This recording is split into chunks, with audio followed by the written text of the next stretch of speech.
women quarreling on the plane. Men to blame. Seattle Transit fiasco. The Golden Gate Bridge and the Hoover Dam.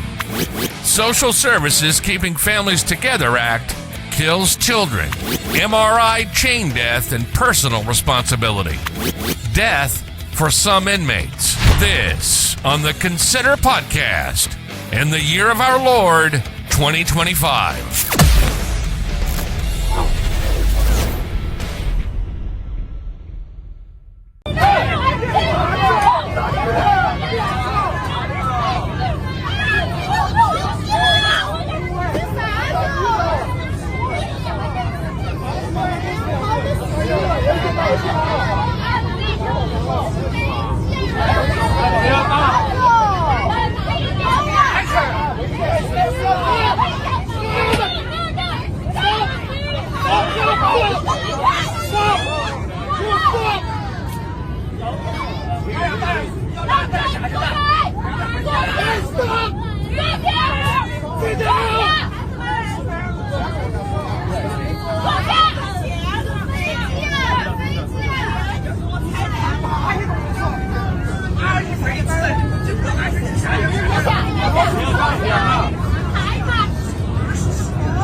Welcome to the Consider Podcast, where we examine today's wisdom, folly, and madness. More information can be found at www.consider.info. Now, here are your hosts, Timothy and Jacob. Jacob, would you agree that any day that we're not flying in an airplane going somewhere is a good day? It's always a good day. If you're not always flying. A good day. That whole audio, video, whatever people are listening to, that was a quarrel that had broke out among a couple of women on a plane flight. It looked maddening. I'm sorry, what? It looked maddening. It was, it's a brawl that broke out between two women that were arguing and talking very loudly on the plane. And then they turned the lights out, and the women still kept arguing. Then somebody said that they needed to quit their arguing, and then the whole fight broke out. Let me quote from the New York Post statement. It says they were chatting too loudly while the lights were turned off. Guess where it really goes south? I mean, you got this whole article. You'll be able to pull it up and look at it. Mm-hmm. You've got this fight going on, these two women quarreling, and it really sounded like a lot of other women quarreling and people trying to get them to stop, right? Mm-hmm, mm-hmm. But guess who's to blame? Guess who gets the dig in the article? I mean, they're obviously pointing out the women doing the arguing and the quarreling and all that stuff. But then there's this little line and this little quote within the New York Post. Guess who gets the ultimate dig? I'm guessing the man who was trying to break it up. You win the prize. Yay. Let me read it to you. Quote, the women were chatting too loudly. First of all, it wasn't chatting. They were arguing. Yeah. So you're downplaying what they're doing. Oh, they're chatting. And so the mean old man's going to come along and say, hey, can you knock off the chatting? That's the way this reads. Mm-hmm. The women were chatting too loudly. I don't know. Okay.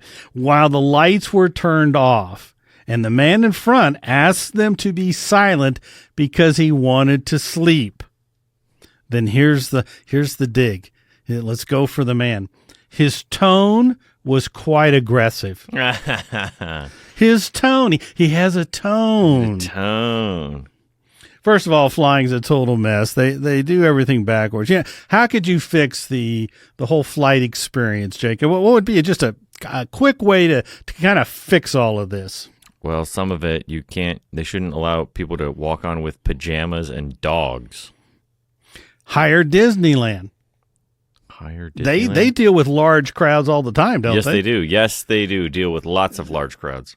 Lots of large crowds, lots of money, lots of food, and all kinds of stuff. You would think there would just be boxing matches going on out there. So clearly the airline's doing something wrong. So I suggest they hire Disneyland, because Disneyland can show them how to move a lot of people that are in line waiting to do things in order to keep them happy all the way through. Whereas the airlines do everything backwards. Yes, of course they do. You know, wouldn't you feel a lot better if the TS agent was dressed as Snoopy or Mickey Mouse while checking your luggage and stuff? Well, it would be some comical relief, but, the That's my point. TSA, it wouldn't, I don't think I would enjoy it. I would be like, get that goofy costume off and just get me through the line. Well, see, I'd enjoy I'm not really suggesting this, obviously, but you get the point. I get the point. They serve alcohol, which dehydrates you. The air dehydrates you. You pack people in. You invade their privacy. Flights are missed. It's like the Wild about West. Flying is designed to create quarrels and fighting and arguments. It's that simple. Yes, this is true. Well, of course, it's all man's fault because he used a tone. Yeah. He was quite aggressive. Yes. Yeah. Trying to talk over two women quarreling or loudly chatting, you're going to have to use a tone. Mm-hmm. Anyway, I just thought, okay, this is just flat out nuts. It reminded me of Proverbs 26:17. I'm going to let you read that, Jacob, because the man did make a mistake, but it's not in being a man and it's not in using the tone. His mistake was Proverbs 26:17. All right, Proverbs 26:17. Like one who seizes a dog by the ears is a passerby who meddles in a quarrel not his own. What can you say? Better to just grab a dog by the ears and start telling it to be quiet or do whatever and see what happens. The guy, though, this flight attendant, it's kind of his job. He has to go, break up this fight, right? Oh, for sure. The flight attendant, sure. Yeah, but yeah. But I'm talking about the man sitting in front of them wanting to get some sleep. Oh, yes, I see. Yeah. So he's turning to them going, hey, Yes, can you guys knock it off? yeah. And you'd have to use a tone Yes. to even tell them to do that. So, no, it's not the flight attendant. He's just sitting there wanting to sleep. Now, Correct. Here's what everybody needs to do when you get ready to fly is you look yourself in the mirror and you go, I give up all my rights. I give up all my comfort. I will just endure everything no matter what they do. I'm not going to try and make a point. I'm not going to argue. I'm going to let other people do the thing. They can be in their pajamas. They can walk in their bare feet. They can smoke, do whatever it is they're allowed to do. I am not going to say anything. You have to at least start with that. Yeah. They need to have volume dispensers. You know what I'm talking about? The medication that makes you more mellow. Yeah, okay. There at the airport. So, Everybody's allowed a couple pill. of those. Whenever you're checking in, boop, and you check your ticket, here's your pill. As soon as you check sir. on, oh, you're your a pill. man. Here you go. Just Yeah. relax a little bit. Mm-hmm. Now, I'd be all for taking all the women and putting them in their own special section. Oh, in a the back of the separate. plane. Yeah, there you go. Separate section. Yeah. Yeah. I'd go for that. Mm-hmm. All righty, let us press on. Play this next one. She did a great job. Oh, by the way, I'm complimenting a woman. Let's just make note of that little fact here. So This isn't anti-woman. It's just women are a mess. Men are a mess, but women have taken the high road of just quarreling and arguing and being self-centered, which you would find, we've talked about this before in the past. They've abandoned the home. It's all about them. So what do we expect? Their quarrel is the quarrel everybody needs to listen to. And they don't care about anybody else. It's just how it is, and it's only getting worse. Anything you want to add to that before we go to this next section? No. This woman actually did an excellent job, got some wisdom. Let's play it and let's take a look at it, Jacob. Why is Seattle spending $148 billion and cutting down 14,000 trees under the guise of green transportation? That is Sound Transit, the Seattle area's mass transit system. And to fund their ongoing light rail fiasco, they committed car registration fraud? Politicians wanted to alleviate traffic and improve access from the city to the suburbs. So between 1996 and 2016, voters approved a series of light rail projects connecting downtown to Linwood, South King County, West Seattle, Ballard, and Bellevue. And only people in the counties where the light rail operated would pay for it. Unfortunately for them, government funded means it's over budget and behind schedule. First, the Linwood line was $500 million over budget and 6 months behind schedule. And then the predicted costs doubled, and the 7 miles from downtown to Bellevue jumped $225 million. By 2018, Sound Transit was $1 billion over budget in only 1 year. And as the cost of the light rail ballooned, so did the need for money. So the counties increased car registration fees from $30 a year to an added $80 for every $10,000 in estimated value. But Sound Transit used an outdated depreciation schedule to overvalue everyone's car. As retribution, voters passed a bill that would cap car tabs at $30 a year. But Sound Transit estimated this would cost them $7 billion. But luckily, government knows best. The Washington State Transit Association, King County, and City of Seattle filed a lawsuit saying the ballot initiative violated the single subject rule and was therefore unconstitutional. And the state Supreme Court agreed, calling it misleading. In the meantime, Sound Transit cut down 5,300 Douglas fir trees,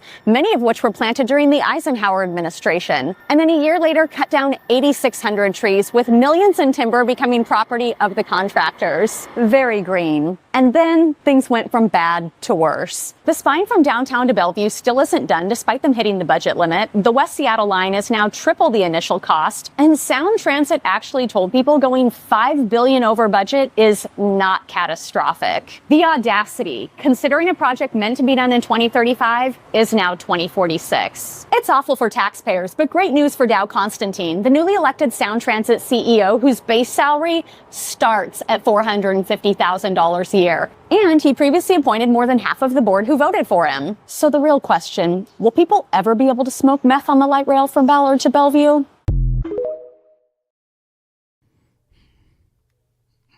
Any quick thoughts, Jacob?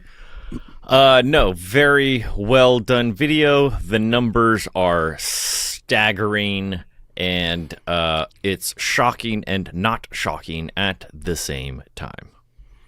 The most laughable line, I think, through the whole thing is that the Washington State Supreme Court stated that the petition or whatever was misleading. Yes. Oh, I know. The Washington Supreme Court is always misleading. Yes, everything they do. We could just take and go down the line with the legal system they have corrupted. They have misled in everything. The people who do dogs in court told the Supreme Court, oh, well, the defense can use the dogs in court if they wanted to. And the Supreme Court goes, oh, yeah, that sounds right. Let's go ahead and manipulate the jury this way because we'll put a dog there. And of course, no defendants are going to use the dog in court. It doesn't make any sense. So anyway, if there's one thing about the Washington Supreme Court, they are misleading in everything that they do. Wow. From attacking grandmothers who do flowers and so on. That's wild. Totally wild. Jacob. Yeah. You interested in buying the Golden Gate Bridge? Do I? No, I don't think I'm I want to selling go. stock. I don't think I want to go to California. Oh, you don't have to. It's just an investment. I'll send you over the paperwork. Oh, well, I mean, what's the buy-in? How much money you got? You got $100? $100, yes. I'll invest $100. I'll sell you the Golden Gate Bridge. Oh, really? Yeah, well, okay, let me do the disclaimer for King County prosecutors. That's a joke. I am not. Oh, yeah, you're not misleading? You're not really, you're not misleading me. I know, King County prosecutors, how you like to twist everything that I say and make it corrupt. I am not literally selling the Golden Gate Bridge. Let me repeat it very clearly because I know King County prosecutors, they have a hearing problem. They just really can't hear the truth. So I really need to make this clear. I am not selling any stock, any aspect, anything. I'm just trying to transition from this to talk about the Golden Gate Bridge and thought it might be a little bit more on the interesting side. Yes, got it. All right, so did I get that disclaimer down? Yes. All right, Golden Gate Bridge, quite the project. I mean, I don't know if you know much about it. I know a little bit, but not much. But it was quite the undertaking, wasn't it? Yes, I know that. It's a feat of engineering. Take a guess. Was it completed on time and on budget? Because that's a big project. That's like this project here, only, it's in 1933, so different type of construction workers, whatever. What do you think? Was it completed on time? I'm gonna go and say, yeah. I think it was like they completed it on time, and like, the budget was so close. We're not talking, Seattle Transit, Sound Transit, $5 billion over. I'm gonna say that, Well, you're safe saying that on anything. Well, I know, but I know what you're saying. It's it's $5 billion. Okay, transit makes any project look good. Yeah. Go ahead. Well, I'm just gonna say they finished on time, and they were like maybe a little over budget. So actually more than I do. No, not really. I'm guessing you were homeschooled a little bit, right? A tiny bit. And this must be the part that's coming out. Maybe. Sorry, I had to get my little dig in there. All right. It was not completed on time. Oh, it wasn't. Okay. It was not. Mm-hmm. It was scheduled for traffic, I think, like May 28, 1937. Mm-hmm. It was 1 day late. Oh, well, then that sounds pretty good to me. We could round down. We'll give them a grace day. Oh, I think it's miraculous, really. Yeah. These guys do a construction on this huge project under those conditions in 1933, and it comes in on budget, too, of course. Now, when I say that, it was also over budget by $500,000. Oh, okay. Again, we'll give them a pass on that. Yeah, we're not talking the billions, and eventually we'll hit trillions, and the Sound Transit is not even looking like it will be completed. It's going to all be in sections and messed up. Yeah. But they got it done. And the reason why it was 1 day late, they were doing a safety inspection. Oh, there you go. They wanted to make sure it was safe before they opened. Amazing. You ever heard of the Hoover Dam? Yes, I have. You have. Mm-hmm. What do you think? Was it completed on time with no cost overruns? Okay, so I'm going to flip on this one just because, I don't know, Hoover. I'm going to say that the Hoover Dam was, I'm going to say both. I'm going to give it both a win. They got it done on time and on budget. You're actually half wrong. Okay. Sort of. I mean, okay, it wasn't on budget. Are you ready? Write this down because you're going to want to take note of just how incompetent the government was back then. It had an overrun cost. We're talking the Hoover Dam, all this cement and structure and going on, right? Years it took them to build. $110,000 over cost. Well, that's not too bad. I wonder. That's like nothing. That's like nothing. Well, back then, technically, I wonder if people whined like, "Oh my goodness, the government's wasting our money." If they whined back then, or if it was not a big deal, because even $110,000 back then would have been a lot of money. Well, I'm guessing here a little bit. A lot of these projects had to do with the Depression era, and it was designed to give people jobs, so they appreciated the job. Correct. So nobody's going to be whining. They were like, "Hey, that's cool. That's okay." Correct. And when they did the dam, they didn't have to do all the Environmental Protection Agency junk that slows everything down. You didn't have all these bureaucracies going in. You didn't have 100 different people with their hand in the pie. Maybe you had one or two, but you didn't have hundreds of sub-bureaucratic type stuff with their hands going on. So it was only 0.2% above the original bid. Oh, that's nothing. That's not even significant. Oh, no, yeah, that's not significant at all. Now, we do have to admit that it was not completed on time. Ah, okay. How late? Well, I hate to say this. Okay. Are you going to force me to say it? Yes. It was completed ahead of schedule. Oh, okay. Really? Yeah. Over 2 years early. Really? I didn't know that. 2 years. That is 2 years early. Can you imagine? Well, part of what we're looking at here, and I'm talking about, is Washington State's foundations are crumbling. They're gone. Yeah. Inslee and Ferguson and the Democrats they're thoroughly destroyed. And you can take everything we're talking about and just apply it to the legal system. But look at the transit. Just look at the amount of incompetence, corruption, lies. Waste. I mean, and then they just keep taxing on top of it to justify their expense. And then you got the Washington Supreme Court committing, right rape and coming in and going, "Oh, the people don't know what they're voting for. It's misleading. Therefore, we throw it out." How come that always just applies to everything the state wants? By the way, correct. Because it's corrupt. I mean, the only time the Washington Supreme Court, it was misleading. You know how I can solve that problem? I can solve that problem today, where you go through this whole thing, people sign the petition, the amount of work involved by the average citizen. I mean, while I don't like signing those petitions either, I appreciate the people that are doing the work, because that's a lot of labor and a lot of time to go out to get people to sign up for these things. So you go through this whole rigmarole. You got to get the money, and I'm sure, you got to know there's hundreds of laws associated with that, correct? You can't just go, here's a clipboard and do this, right? Correct, yeah. And I bet there's fees involved. Somebody that does this, write me and let me know all the things you have to do. Okay, so how could we solve this problem? We go through this whole procedure, the election goes through, then we have the lawsuits, which waste money, which in the state of Washington. Then it goes to the Supreme Court, and the Supreme Court says, misleading. Oh, what was it you wanted, Inslee? What was it you wanted, Ferguson? Oh, yeah, that, yeah. You can have what you want. People are stupid. They don't know what they're talking about. They were clueless about paying license tabs for the car. People just can't figure it out. Yeah. All right. Got a little long-winded there. All right. How can we solve this problem instantly? Throw some people in jail. Well, that would be satisfying, but it wouldn't solve the problem. It would put the fear in some of the judges. Nah, they hide up there in their black. We are so I can't even think of the word.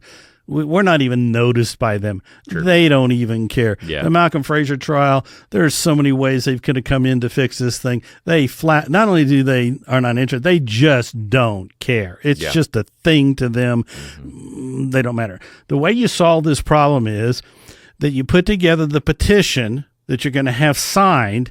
You submit it to the court before you go get the signatures. The court has 2 weeks. Yeah, they're going to have to work for a living. They got 2 weeks to look at it, and they sign off on it, or they say, no, it's not right. Then you go gather the signatures.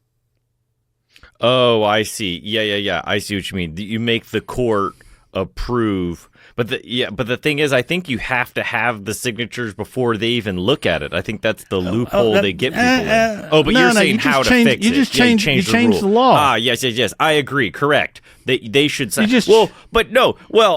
to get. But the car tabs, all these initiatives that they put forward, the crazy part is the government already looks at it. They have to. The government looks at it before it goes on the ballot, and somebody in some government office already signed off on it. So they're just... Oh, lots of people. Yeah, a bunch of people have to review the wording before it goes on the ballot. That's right. You have the Supreme Court. Or Supreme Court go, yeah, this is good or not. Then it satisfies them when we don't have to go through all the lawsuits. I see. The Supreme Court has to approve it. Okay, I'd go for that. Yeah. Yeah, absolutely.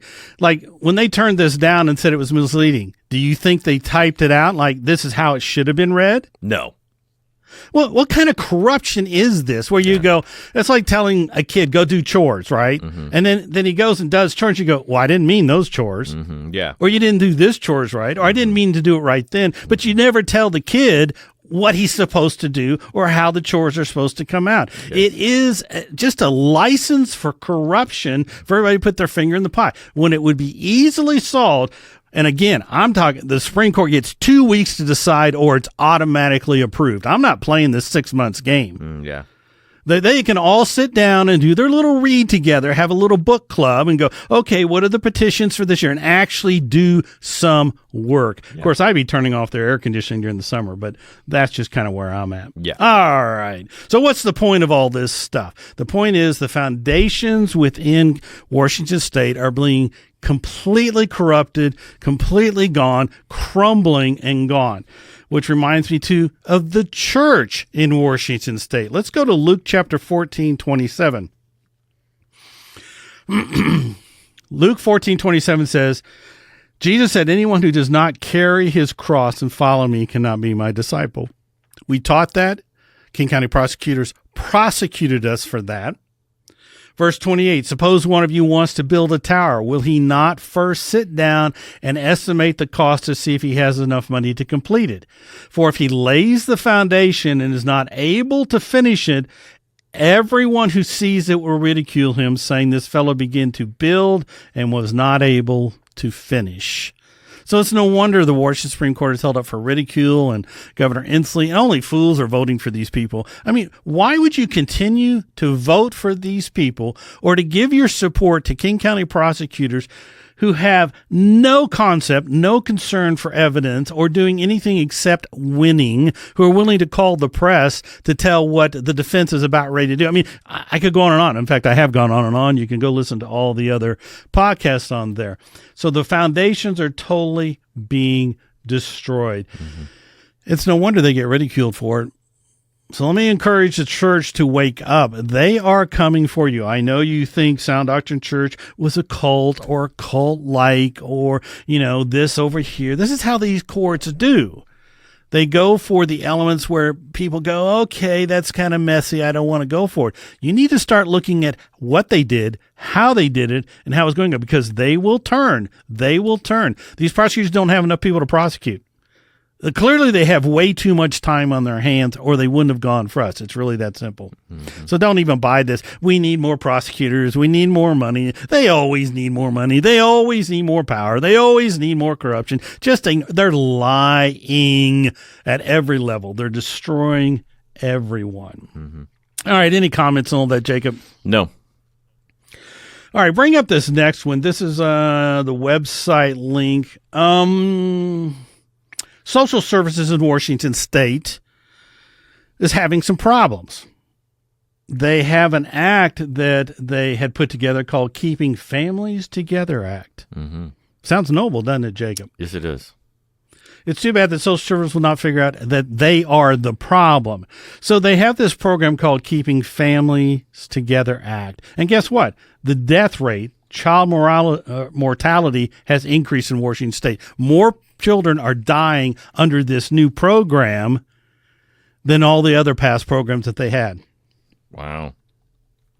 Let me read a little bit. It says Director Patrick Dowd revealed that 45 children died or nearly died between April and June of 2025, just two fewer than the already alarming 47 cases reported in the first quarter. What I'm bringing this up is to show if the foundation is bad and you begin to build on it, all that's going to happen is more and more corruption. In other words, social service can't produce putting families together. It's an antithesis of what they do and have done for decades. I've watched them literally destroy the families and the household. Their real motto is destroying families one child at a time. Mm-hmm. Besides, let me ask you a fundamental question. Mm-hmm. Jacob, who helped, and they're blaming this a lot on fentanyl. Among the most harrowing cases were 6 incidents in which children aged 0 to 3 accidentally ingested fentanyl. Well, who helped open up the border to bring fentanyl into Washington State? Who opened up the border? All these liberal people, all these people in Washington State want the immigrants. They want it to be a sanctuary city. Anybody can come in. Correct. Ferguson, when he was Attorney General, was constantly suing Trump, not for trying to keep the border secure. Yeah. He is directly responsible for the fentanyl that has flooded into the state. So do we really think he knows how to organize anything that's going to come out positive? No. He's responsible for these children that are dying. Mm-hmm. Never mind the base corruption that is social service in itself. I've said this before. Social services is an illegal organization because they have declared themselves independent from the Constitution of the United States. You can't declare yourself independent from the Constitution of the United States and then claim you're operating on the government of the United States. Mm-hmm. Now, they'll go on to say, well, it's civil matter, not criminal. Well, last I read, the Constitution of the United States had to do with civil matters. Mm-hmm, you can't just go divide all this stuff up. Yeah. In fact, so that's the whole basis is illegal of all get out. Mm-hmm. So there's no fixing it. There's no reforming it. In fact, there's too many lawyers getting money from social services. They get their money from falsely accusing people and coming in saying, oh, we're going to fix the problem when they are the problem. Mm-hmm. It's just like King County. They keep saying, oh, crime's up and things are bad. Well, you're the source of the problem, at least one major source of that problem. Mm-hmm. I've said a lot. Anything on all that, Jacob? No. Ferguson actually, when he's Attorney General, filed 97 lawsuits against Trump. How many do you think he filed against Biden? Maybe like 1.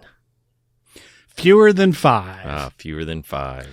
So you have Trump trying to secure the border. He sues, creates all kinds of havoc with other kinds of lawsuits. In fact, I think 50% of them are just still kind of hanging out there. He won a few of them, that kind of routine, which with today's court system, that's not very surprising at all that you win on something that's a lie. That's usually how it goes. Yeah. So the border is trying to be secured by Trump. He interferes with that in every way possible. Biden comes in, who's flooding the border, who's not securing it, who's allowing fentanyl to come in like crazy all over the place, child trafficking, everything else, and there's less than 5 lawsuits. Like I said, Ferguson really needs to be tried for using the Attorney General's office as an office for the Democratic Party. It is total corruption of what the purpose is. There's other angles too, but I won't go into that today. All right, Mr. Jacob, anything else on that? No. As Scripture says, when the foundations are being destroyed, what can the righteous do? Let's look at that on our way to the next topic. That would be Psalms 11, verse 3. Psalms 11, verse 3. And I'll let you read that, Jacob. When the foundations are being destroyed, what can the righteous do? What can they do, Jacob? Get on your knees. That's about it, and be ran out of town. Mm-hmm. Let the city of Enumclaw run you out of town, lie about everything you do, and certainly bring in all those people who started to build but didn't finish building their Christian walk, and let them whine and make that somehow a criminal aspect. Please, Judge Lori K. Smith, I appreciate you letting me know if you're going to wipe away my freedom of speech. If you could just send me a letter and say, by the way, when you show up in court again, we're just going to say, oh, you never had this right. Remember, Judge Lori K. Smith took away our right to practice religion? Mm-hmm. Yep. So we were under this delusion as a church in city of Enumclaw, that we had freedom of religion. Little did we know, no, we didn't have freedom of religion. She just gets to wipe that out and say, oh, well, that just doesn't apply.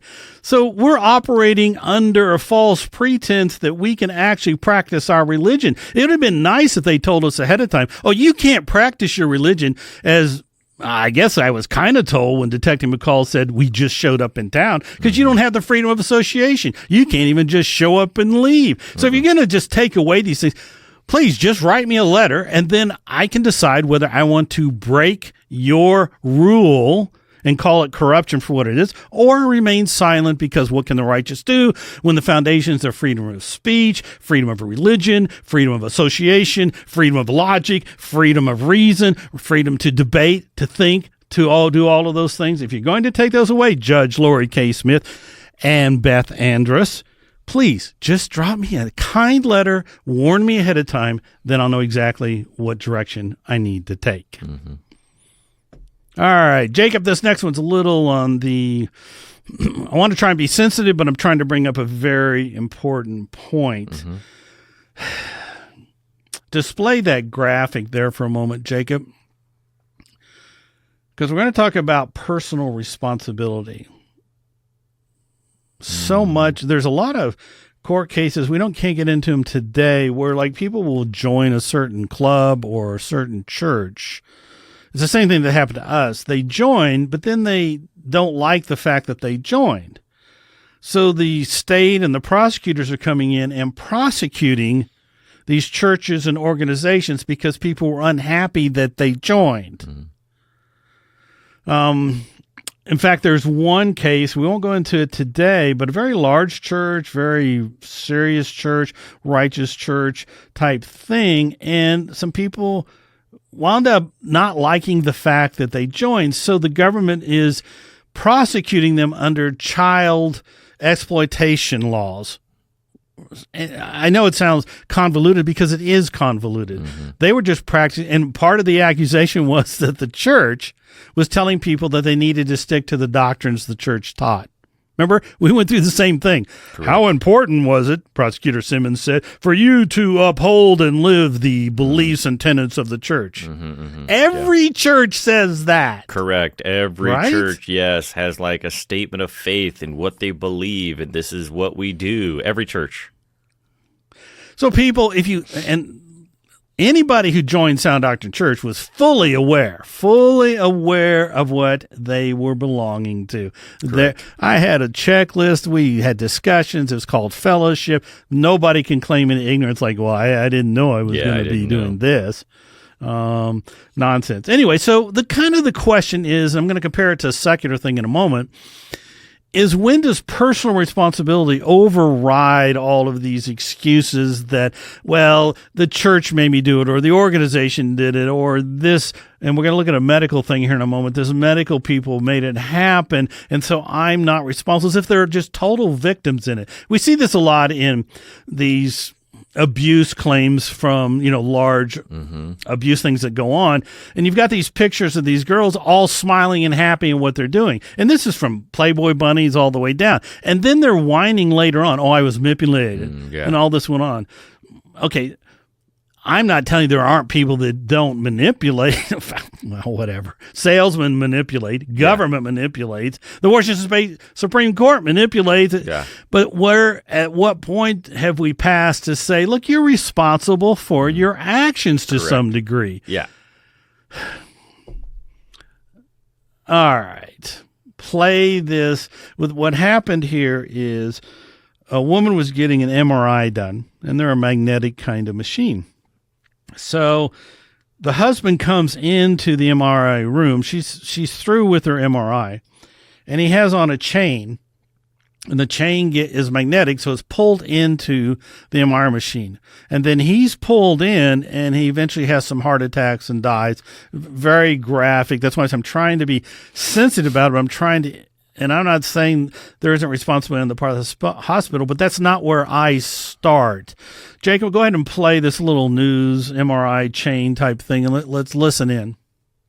A man in Long Island, New York, has died after an accident involving an MRI machine. The 61-year-old was sucked into the machine last week at Nassau Open MRI after he entered the room while wearing a large metal chain. He suffered several heart attacks and died a day later. The man was trying to help his wife up after she received a scan, and she described the horrific scene to local news.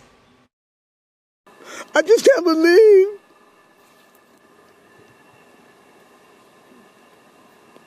I still trying to wrap my head around the whole thing. Katie, this is, it's a very rare, but obviously a man has lost his life. MRIs they can be very dangerous. They have these large magnetic fields. The question I have is, why was a man who had not been pre-screened for this MRI, how did he get so close to that machine? It seems like there's going to be a lot of liability for the company. They haven't commented on this. I think their attorneys are probably cautioning them against doing media interviews, but this poor woman went in for a pretty standard medical assessment and came out with a result that left her husband dead. So that's absolutely horrific, and I'm sure there's more information to come about this story. Yeah. Could Jacob, any quick thoughts? The same question that they phrased was the first one in my brain, which is, why was he back there in that room? Every time I've had an MRI, they usher you in and they usher you out. I agree, but we have to look at both sides of this to get an honest picture of what's going on. Is it possible that each side was responsible, 50-50? Yes. In which case, it kind of negates stuff. I mean, it certainly mitigates the hospital. Let me tell you where I'm coming from. And people, do not confuse. This is not gospel. This is discussion about personal responsibility, about each of us in the Lord taking responsibility for what we do. I don't get up in the morning and go, the world out there is 50% responsible for the bad that happens to me. I don't get up and go, they're 10% responsible. I get up and go, I'm responsible for my actions today, and I need to be aware. I need to be thinking, because I will have to give an account to God for either being a fool or being responsible. Now, does that say bad things don't happen that are beyond my control? Well, absolutely. City of Enumclaw was a prime example of that. So notice the way the news article frames this. She says in the beginning that he was wearing a large chain. Mm-hmm. So they're shaping opinion here. Mm-hmm. Well, Jacob, how large do you think this chain is? Well, African American people. Or do you know? Well, I don't know, but African American people wear a lot of jewelry, a lot of change. They can be very large. Did he not know that was an MRI area? Probably. Yes. Did he not know that his wife had to remove everything magnetically? Yes. Did he not know it was a high zone for all kinds of very technical, very powerful hospital equipment? Yes. They both did. Yeah. All right. Jacob, the weight of the chain, the large chain that this newscaster stated it was 20 pounds. If that is true, that is a ginormous chain.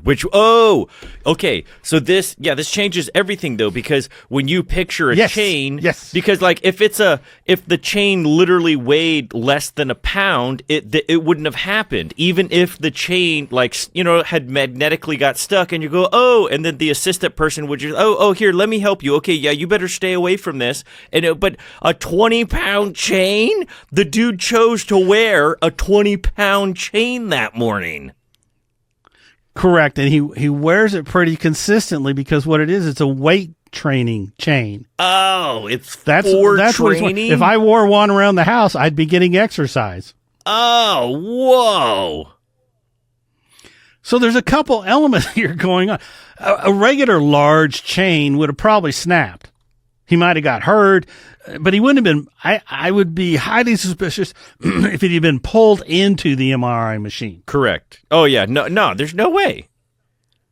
Correct. No way. So you have a 20-pound. I'm letting that sink in because she's doing a disservice. They're framing this, and we saw that with the news that happened with us. Mm-hmm. They're framing this in a way that isn't according to the facts, and that automatically assumes the hospital's guilty. Correct. When nobody's actually researched. The one lady goes, it's the hospital that's responsible. No doubt their lawyers are telling them to be quiet. Mm-hmm. So who does the blame and who does the news immediately put all the pressure on? The person that went into the MRI is not responsible. Mm-hmm. The guy wearing the 20-pound chain, it has no responsibility whatsoever. Mm-hmm. It's totally the fault of the hospital. Mm-hmm. Yeah. It's not that easy. Yeah. Let me ask you a question, Jacob. Which would be easier to sneak into or walk into an MRI with a couple gold chains that, they're heavy duty, but they're not 20 pounds. We're talking jewelry at that point. Mm-hmm. Or a 20-pound chain. Which would be easier to move into an MRI area? Clearly the light average wearing neck jewelry chain. And why would you say that? Because it's like factual. If the guy has a weight training chain, he has to work harder the entire time he's moving anywhere. Yeah, well, he's probably in pretty good shape. Here's what I'm after. It's out of your, if you were the nurse or the doctor working the MRI, it's almost inconceivable in your mind that anybody's walking into an MRI with a 20-pound exercise chain around their neck. Okay, we should. You're not looking for it. Now I'm getting into some psychological stuff, but you're not seeing it because you're not expecting it.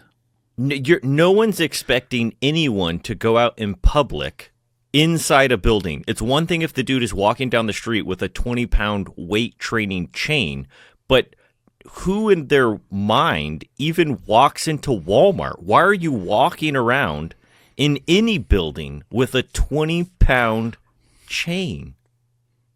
And I believe he's probably wearing it underneath a jacket. It's not like he's wearing a jewelry that you can see it. What I'm really kind of getting at here is how our mind would play tricks on it. Yeah. That it would be normal for a doctor or a nurse not to see it. Even if you had a few chinks of it, outlining the shirt or whatever, right? Correct. You're not psychologically going to see a 20-pound chain because you're not looking for it. Because it's not normal. Again, that's my point. This is not normal for anyone to walk into any public building. Correct. MRI, Walmart, it doesn't matter where, with a 20-pound weight train. People don't do that. This is kind of morbid to do, but Columbine, when the kids went in with guns, they're walking in with guns, they're walking with bags that have guns, but your mind is not going, oh, well, these guys are walking in with guns, because that's not what you're normally looking for. Correct. I guarantee you could pull in some spy people type thing. You can sometimes sneak in the most obvious of things because people just don't see it. Yeah. All right. My point is, in Scripture, we're all going to have to give an account to God for our actions. It's not to say that people don't do bad things to us, but look, if you join your church, you join your church. If you join a club, you join a club. If you join the army, you join the army. And go down the line. That's just who you are. You are responsible for making your own decisions about what you're doing. Short of actual fraud, which I think a lot of the government agencies are in that territory, short of actual deliberate fraud, all of these court cases, it's getting dangerous out there. The foundations are being destroyed. Don't think for a moment because you're a Baptist and you believe in these traditional doctrines. You saw this a little bit with the gay thing. They were coming after, Baptists and people that were anti-gay, right? And it's just kind of held back a little bit. We are hopping a skip from, it was it got right on the edge of being accused of hate crimes and things like that. Make sense? Makes sense. One of the reasons they were able to go after the church in Enumclaw was because none of the rest of the churches liked us rebuking their doctrine, so nobody wanted to support us. It's very normal. Read your Old Testament. It goes on and on and on. Jeremiah had nobody supporting him. Most of the time, people were certainly outcast. All right, so we got it clear here. This isn't just a simple case. Don't listen to the news. This guy's just totally innocent. Now, look, I feel for her and her tears and her weeping, and that's what the lawsuit would play to. Yes, it's shocking, it's terrible, but you know what? We all do stupid things, and it doesn't do society any good to say, what you did is stupid. You can't go take selfies as close to the cliff as you can. We should be ridiculing the situation that took place so other people can take warning. It would save lives. I mean, now we're going to have a sign when we go into all the other signs in Menard saying, don't wear 20-pound chains. Yeah. And then what happens, we get more and more warnings, more and more signs, and then what do? You tune them all out. You literally tune them all out. Anything else, Jacob? No. All right. Then let me finish with 1 Peter 4:5 so that people don't think I'm just making this up. It says, but they will have to give account to him who is ready to judge the living and the dead. And there are plenty of scriptures about talking about don't become a fool and destroy yourself before the time. Don't become even overwise and destroy yourself. Don't have time to cover all that, but you will have to give an account to God of why you walked into a situation, whether it be an MRI or whatever, and we're wearing this chain. God's not going to go, oh, well, they let you through. Look, the world is not our babysitter. I don't want them as my babysitter. Please, Judge Lori K. Smith, I don't need your babysitting. I don't need to be told what is freedom of speech and how I can or cannot defend myself. Please, Judge Lori K. Smith, I do not want you as my babysitter. I'm not going to pay you per hour. Stay away from me. Get out of my life and leave me alone to practice the freedoms guaranteed under the Constitution of the United States, the Bill of Rights, and as a human being, a white male preaching the gospel. Okay, Jacob, we're going to look at this next section here, and it's the attitude within the prosecutors and judges and police is one of just oppression, just of self-righteous judgment, no desire for truth, no accountability. The only time a policeman gets accountable is when they embarrass the system, so on and so forth. So what we're seeing here is Judges are committing murder. And this is how they're doing it. They are taking someone that did a horrendous crime, sending them to a prison where they know they're going to be killed. Jacob, if I knew there was a couple thugs in a particular house, and I said, Jacob, you go into that house, and I know they're going to kill you or beat you up or just whatever, who then becomes an accomplice or really, in my mind, a full-fledged murderer? The guy, whoever set you up. If I sent a dude in the house and I knew he's going to die, I'm responsible. Play this next judge, and this is not an isolated event. This is going on more and more. After this man was convicted of murdering his 4-year-old son, the judge happily let him know that his days in prison are very much numbered. You're going max. You know that, right? They're going to classify you max. All right? And you're going to go there, and everyone's going to know. Baby killer. Good luck with that. That is so lawless. That judge should be fired. He actually should be in prison serving a little bit of time for placing someone in a position, an abuse of power, that knowing they're going to be killed. Now, what's happening is in the future, there's going to be a couple prophets that prophesy to the whole world, and eventually the world is going to kill them and then celebrate that killing. So what you're seeing here is a setup mentally where people at large don't even think this is strange. This judge is allowed to do this, to say, oh, good luck with being in there as a baby killer. You're probably going to be killed, but that's just the way it goes. Again, I'm repeating it over and over again. These judges, the bailiffs, the prisoner guard, the warden, they're all responsible now for murder. Look, if we're going to send these people to prison, if that's what we've chosen to do legally, then the legal system is responsible for their well-being. And then on top of that, we've let that corruption go on way too long. And then on top of that, if they intentionally send them to a prison, intentionally put them in a max prison, knowing great harm and possible death will come to them, they will be held accountable to God for murder. Make no mistake about it. Plus, the hypocrisy is amazing. Does he not serve a government system that kills babies in the womb? Yes. I mean, he is part of mass murder, and then he's acting all superior. You'd think there'd be some humility, like he may be pro-life. I don't know.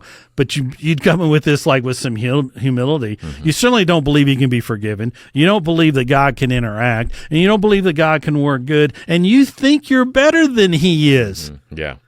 There's an astounding set of wrong, mental, sinful thinking that's going on. This is prosecution for revenge's sake, not prosecution for justice or for truth, certainly not for redemption. And we see this being played out more and more. The next sets that we're going to kind of play here, I'm shocked that YouTube and these other places allow these things to be done because it's advocating violence. Play Ultimate Prison Justice, Jacob. This guy is very, very popular. Well, I told you guys that prison justice works! One of the most disgusting things I've ever read! Two Arkansas men admitted to a 6-year-old girl after she was taken to the hospital and they found out that she had contracted HIV and gonorrhea! This dude was her mom's drug dealer, and this mother sold her 6-year-old girl to him. Both men pled guilty and were sentenced to life in prison. Yeah, but life didn't last so long in there, did it, you f***ing punk? They just found his bitch ass beaten and stabbed to death. His body was found unresponsive. I hope it was slow and painful. And so far, the prison hasn't been able to determine who killed him. Good! Now, if you out there watching this, you some diaper bandit ass pee-pee touching motherfucker, I want you to remember this, because what you're facing if you hurt a kid isn't just prison, it's hundreds of dudes just like me. Jacob, he is very, very popular on YouTube. Elon Musk likes him. He literally, what's amazing to me, he was a prisoner himself. He needs to repent. If he thinks he's better than those people. He is flat out delusional. In God's sight, he is just as, if not more worthless, simply because he is exacting revenge and vengeance beyond the law. Look, if we want to put these people to death, then institute the death penalty. But you don't play these games. You don't allow this kind of hatred, self-righteousness to go in and destroy people's lives. Romans 12:19 says, "Do not take revenge, my friends, but leave room for God's wrath. For it is written, it is mine to avenge, I will repay, says the Lord." I mean, how much clearer can God be? That judge is in total sin. He's in total sin. He's still in prison. That's the bottom line. He has a self-righteous attitude that when you go to prison, the bottom rung of the people are the child molesters. And I'm not saying they shouldn't be punished, or you know what? I'm for the death penalty, just not under the current legal system. It has to be cleaned up first.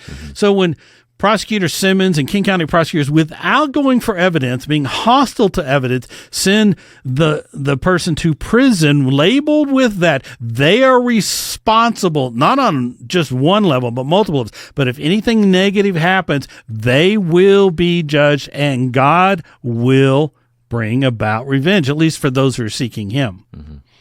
Go ahead and play Killed Cellmate, the next one, Jacob. Same thing, same attitude. This is increasing is why I'm bringing this up, this attitude of, well, let's just kill them or allow prisoners to kill them. This man killed his cellmate after discovering what he was in for and made it clear that he has no regrets. The reason I killed him was because he was a child. You didn't kill him? Oh, sure. And you intended to?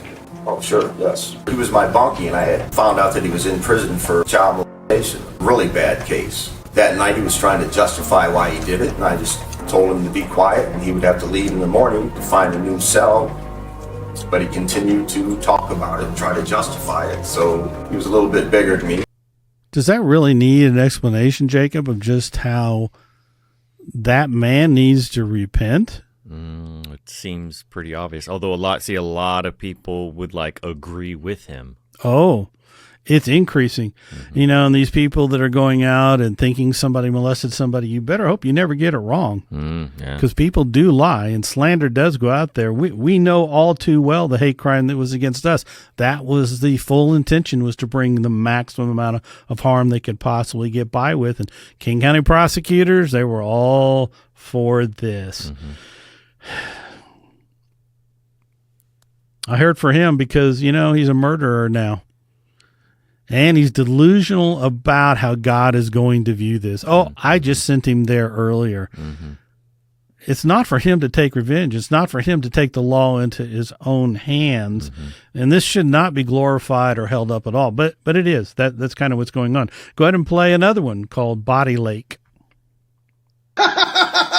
Body found wrapped in chains in Kentucky Lake, ID'd 24 years later as a wanted hard artist. So in 1999, they found the remains of this disgusting specimen wrapped in chains with a hydraulic lift as an anchor at the bottom of a lake, but they couldn't actually figure out a way to exhume it out of the lake until 2016. And that cause of death is absolutely natural causes for somebody with those types of charges, just so that we're all on the same page. And it took the police from 2016 to 5 days ago to be able to identify who those remains belonged to. Once they did identify him, they realized that he was a wanted fugitive. He had been on the run for all these years in a case involving hard R-ing a minor. I guess that means that case is concluded and everybody got a happy ending. Vengeance is mine, says the Lord. In fact, if your enemy is hungry, feed him, he says in Romans 12:20. Romans 12:21 says, do not be overcome by evil, but overcome evil with good.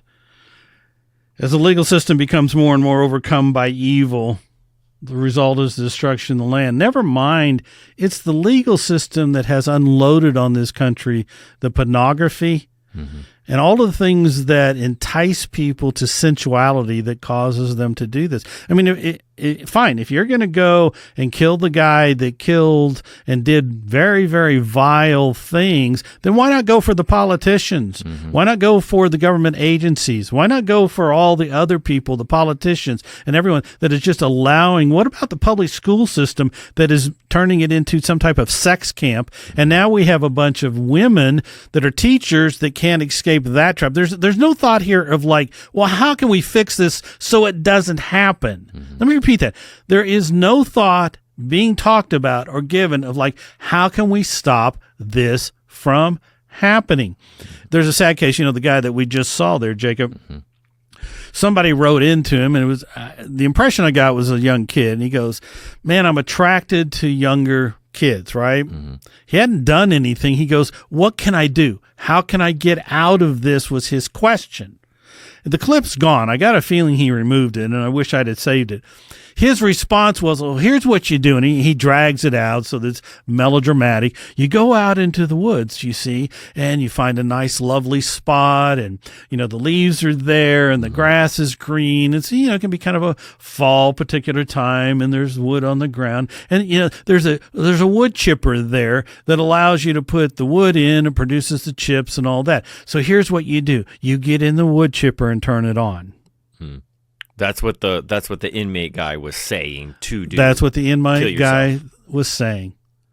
No thought of like, well, how can I prevent this? This guy's looking to me for help. Clearly, he's feeling the guilt and the shame. His solution is, because you have the thought, you need to be put through a wood chipper. Never mind society as a whole. Just the fact that he's talking about it, and there's movies about it, and there's books about it, and it's just flooding our whole society with sexuality type things, that our minds just get stirred up with these thoughts. Let me explain and stop right here. Turn to God, repent, give him everything, count the cost, and the Holy Spirit will take hold of your mind, and those thoughts will disappear if you suffer against sin.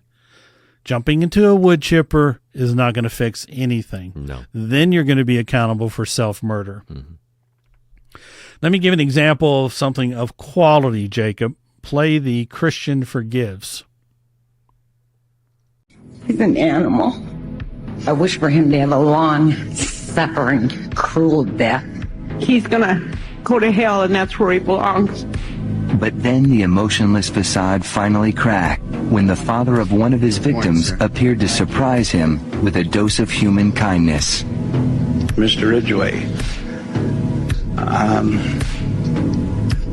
there are people here that hate you. I'm not one of them. You've made it difficult to live up to what I believe, and that is what God says to do, and that's to forgive. You are forgiven, sir.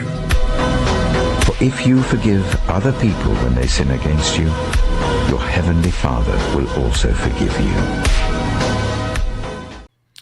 That is a thing of beauty. Tough. Nobody said this is easy.